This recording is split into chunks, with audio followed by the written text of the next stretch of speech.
বাংলাদেশে কি আদৌ কোনো সরকার আছে? এই প্রশ্ন আস্তে আস্তে প্রকট হয়ে উঠছে। যখন দীর্ঘ সময় যাবার পর সরকারকে আরও বেশি শক্তিশালী হয়ে উঠতে আমরা দেখার কথা ছিল, যখন এই সরকারের অথরিটি তার বিভিন্ন জায়গায় তার প্রভাব আরও বেশি দেখানোর কথা ছিল, সেখানে সরকার ক্রমেই মনে হচ্ছে তার অথরিটি থেকে সরে আসছে। এবং এই প্রশ্ন তৈরি করার, এই প্রশ্ন জিজ্ঞেস করার পরিস্থিতি তারাই তৈরি করে দিচ্ছেন যে বাংলাদেশে কি আদৌ সরকার আছে। এই ঢাকা শহরে গুলশানের মতো অভিজাত এলাকায় গতকাল রাতে যা হয়েছে, মবের যে তাণ্ডব হয়েছে, এটার পর বাংলাদেশকে আসলে মবের মুলুক যদি কেউ বলে খুব অত্যুক্তি হয় না। আমরা নিশ্চয়ই দেখেছি জনাব এইচ.টি. ইমাম আওয়ামী লীগের অত্যন্ত পাওয়ারফুল শেখ হাসিনার উপদেষ্টা ছিলেন। তার সন্তান, তার ছেলে তানভীর ইমাম সম্ভবত তার নাম, তার বাড়ি মনে করে, কারণ আমি পরবর্তীতে রিপোর্ট পড়তে গিয়ে দেখলাম যেটা আদৌ তার বাড়ি নন এবং উনি এখানে থাকেন না। ইনফ্যাক্ট তার বাড়ি হলেও বা কি, যেভাবে ঘোষণা দিয়ে অন ক্যামেরা কথা বলে তাণ্ডব চালানো হয়েছে, তারপর বাংলাদেশে আদৌ আর সরকার আছে কি না এই প্রশ্ন আসতেই পারে। আমি জানি না সরকারের মনে কি আছে, এবং প্রায় আমার ইদানিং মনে হয় কোনো একটা চক্রান্ত হচ্ছে যার সাথে ইভেন সরকারও জড়িত কি না, সরকারের অন্তত একটা অংশ। আমি একটা রিপোর্ট পড়ি, বিডি নিউজ খুব বিস্তারিত একটা রিপোর্ট করেছে। সেখানে এরকমভাবে লেখা আছে, রাজধানীর অভিজাত এলাকা গুলশানের এক বাড়িতে তল্লাশির নামে মধ্যরাতে দরজা ভেঙে ঢুকে পড়েছে একদল ব্যক্তি, যাদের দাবি ওই বাড়ির সাবেক প্রধানমন্ত্রী শেখ হাসিনার উপদেষ্টা প্রয়াত এইচ.টি. ইমামের ছেলে তানভীর ইমামের। ওই বাড়িতে অবৈধ অস্ত্র ছাত্র জনতার হত্যাকারীরা লুকিয়ে আছে এমন অভিযোগের ভিত্তিতে সেখানে তল্লাশি করার কথা বলেছেন তারা। এবং যখন তারা তল্লাশি করার আগে ঘিরে রাখছেন, অনেক মিডিয়াতে নিউজ এসছে ছাত্র জনতা ঘিরে রেখেছে। মানে ছাত্র জনতার নাম দিয়ে যে কেউ যে কোনো কিছু এখন বাংলাদেশে করে ফেলার ক্ষমতা রাখেন, নিশ্চয়ই রাখেন। আমাকে বা অন্য কাউকে তাদের পছন্দ যদি না হয় কখনো, ছাত্র জনতা নাম দিয়ে বলছি, যে কেউ তার উপরে যে কোনো কিছু ঘটিয়ে দিতে পারেন। পরিস্থিতি এখন সেই দিকে আছে। এবং দেয়ার আর সাম পিপল, এদেরকে মব বলতেও তাদের গায়ে লাগে, তারা প্রতিবাদ করেন, এরা বিপ্লবী সোকল্ড। বাংলাদেশে বিপ্লব হয়ই নাই, কিন্তু তাদেরকে বিপ্লবী এবং তাদেরকে বিপ্লবী বলে যে কোনো কিছু করার সার্টিফিকেট দেয়া কিছু লোকজন আছে, তাদের প্রশ্রয়ই এগুলো হয়। ইনডিরেক্ট, কাউকে হয়তো ডিরেক্টলি দেন, কাউকে ইনডিরেক্টলি দেন, কারণ মবকে বিপ্লবী বলতে হবে, এই ন্যারেটিভ আছে বাজারে। এখানে মজার ব্যাপার হচ্ছে এটা যে গুলশান থানার পরিদর্শক মুখলেসুর রহমান বলছেন যে এটি তানভীর ইমামের সাবেক স্ত্রীর বাড়ি, যার সঙ্গে ২০-২৫ বছর আগেই তানভীর ইমামের ছাড়াছাড়ি হয়ে যায় বলে শুনেছি। বাড়িতে টাকা অস্ত্র আছে অভিযোগ করে আজকে ছাত্র পরিচয়ে কিছু মানুষ মিছিল নিয়ে ঢুকে পড়ে। আমরা ধারণা করছি এর সাথে কিছু অছাত্রও ছিল। মানে পুলিশের কর্মকর্তার ভাষ্য অনুযায়ী ছাত্র না অছাত্র এটাও একটা ফ্যাক্টর। মানে বাংলাদেশ এখন কোন জায়গায় চলে গেছে। তাহলে ছাত্র নাম দিয়ে যে কোনো কিছু করা যাবে, অছাত্র হলে সমস্যা আছে, অন্তত পুলিশের ইন্সপেক্টরের ভাষ্যে তাই মনে হচ্ছে। আসার পর আবার তারা যাওয়ার পর, মানে তারা যখন ওখানে পৌঁছেন পুলিশ, তখন তারা মিছিল করতে করতে বেরিয়ে যায় সবার চোখের সামনে। কয়েকটা মিডিয়াতে চেহারা দেখা গেছে, এবং একটা মিডিয়াতে এক ভদ্রলোক দীর্ঘ সময় কথা বলেছেন। তিনি কেন গেছেন, তিনি কি করছেন, কি করবেন, সব কিছু সবিস্তারে বয়ান করেছেন মিডিয়ার সামনে। যত জানা যায় মিডিয়াকে তারা জানিয়েছিলেন।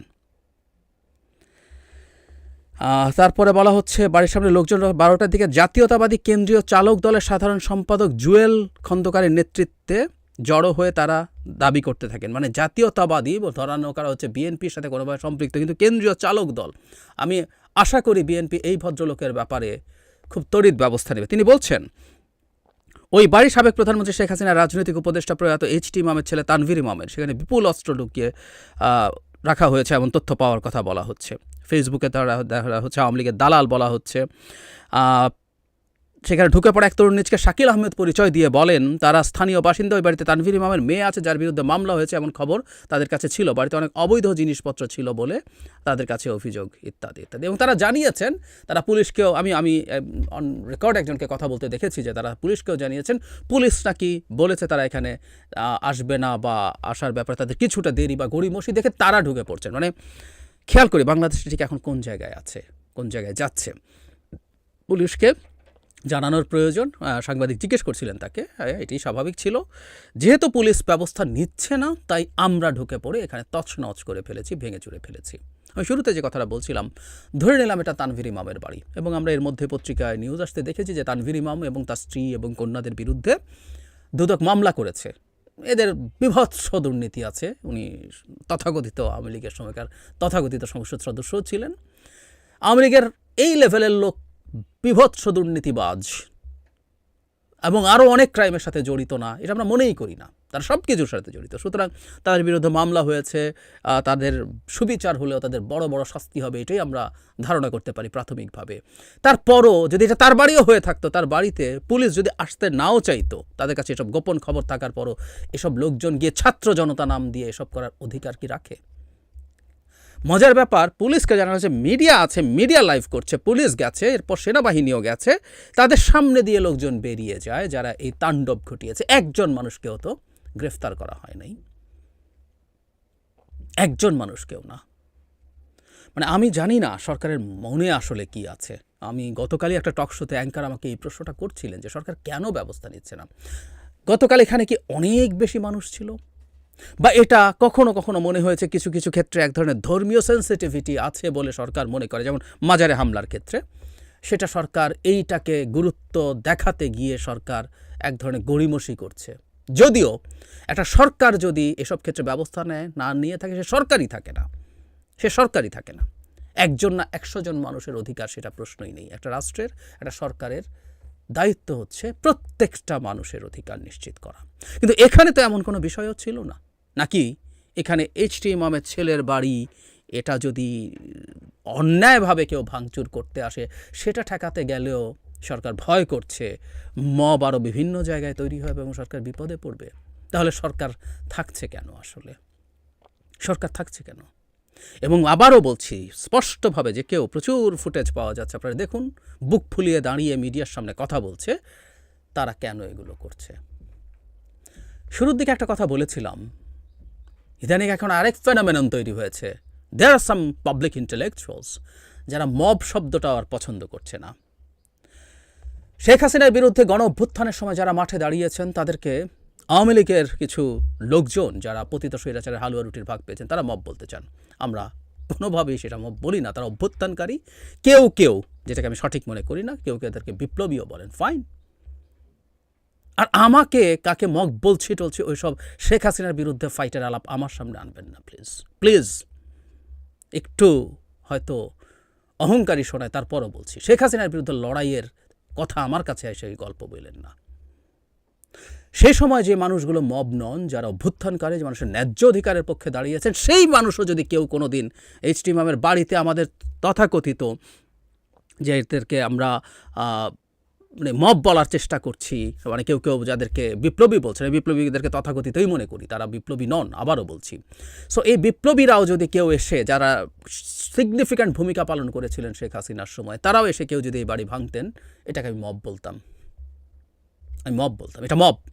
সুতরাং কোনো একদিন অভ্যুত্থান করেছি, বিপ্লব করেছি, তাদের ভাষায় যদি হয়েও থাকে, তিনি মব হয়ে উঠতে পারেন একটা পরিবর্তিত প্রেক্ষাপটে এবং পরিস্থিতিতে। এই মুহূর্তে আমাদের সরকার ক্ষমতায় আছে। শেখ হাসিনাকে খেদিয়ে আমরা ভারতে বিদায় করার পর আমাদের সরকার ক্ষমতায় আছে। আমাদের সরকারি ইনএফিসিয়েন্সি থাকতে পারে, কিন্তু কখনোই আমরা এই কাজগুলো করতে পারি না। এটা করা মানেই আসলে সরকারকে আন্ডারমাইন করা, এবং সরকার নিজেও হয়তো টের পাচ্ছে না। এসব ক্ষেত্রে নীরব থেকে সরকার আসলে তার অস্তিত্বকে প্রশ্নের মুখে ফেলছে। একটা রাষ্ট্রে এইরকম ঘটনা ঘটতে পারে না। 32 নম্বরের পর যখন একটার পর একটা 35টা জেলায় বিভিন্ন আওয়ামী লীগের নেতাদের বাড়ি ভাঙচুর হয়েছে, তখনও বলেছিলাম এটা সরকারের এক্সিস্টেন্সকেই প্রশ্নের মুখে ফেলে। এটা কোনোভাবেই মেনে নেওয়া যায় না, কোনোভাবেই মেনে নেওয়া যায় না।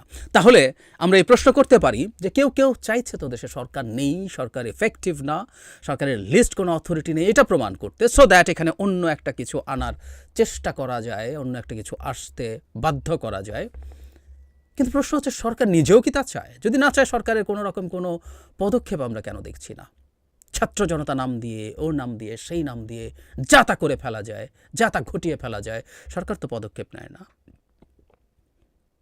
এখানে ঢাকার বুকে গুলশানের মতো জায়গায়, এবং আমরা নিশ্চিত থাকতে পারি গুলশানের মতো জায়গায় যখন এই ঘটনা ঘটে, এটার একটা বেশি ইম্প্যাক্ট আছে। জায়গাগুলো আমরা চাই বা না চাই, এটা এক ধরনের বৈষম্যই বলবো, এগুলো অনেক বেশি প্রোটেক্টেড এরিয়া। এই জায়গাগুলোতে নজর সরকারের বেশি থাকে, কারণ বিভিন্ন এলিটস, বিশেষ করে টাকার দিক থেকে, ব্যবসার দিক থেকে, পলিটিক্যাল দিক থেকে অনেক এলিটসের বাসস্থান এগুলো, সেই জায়গায় যখন এই ঘটনা ঘটতে পারে, ঘটানো যায়, তখন দেশের আইন শৃঙ্খলা এটা দেশের অন্য একটা দূরবর্তী জেলায় ঘটা বা ঢাকার কোনো একটা দূরবর্তী একটু পেরিফেরাল এরিয়াতে ঘটা ঘটনার চেয়ে অনেক বেশি গুরুত্ব রাখে। তাই ঘটেছে, তাই ঘটছে। এই প্রশ্ন আমাদের এখন আসলে করতে হবে। দেশকে আনস্টেবল অবস্থায় নিয়ে গিয়ে একটা ভিন্ন কিছু কি বহুবার বলেছি, ঘটানোর ক্ষেত্রে কি সরকারেরও একটা অংশ জড়িত হয়ে পড়ছে? এই প্রশ্নের জবাব আমাদের খুঁজে বের করতে হবে, কারণ এর সাথে আমাদের ভবিষ্যৎ গণতান্ত্রিক ট্রান্সফরমেশনের গুরুত্বপূর্ণ সম্পর্ক আছে।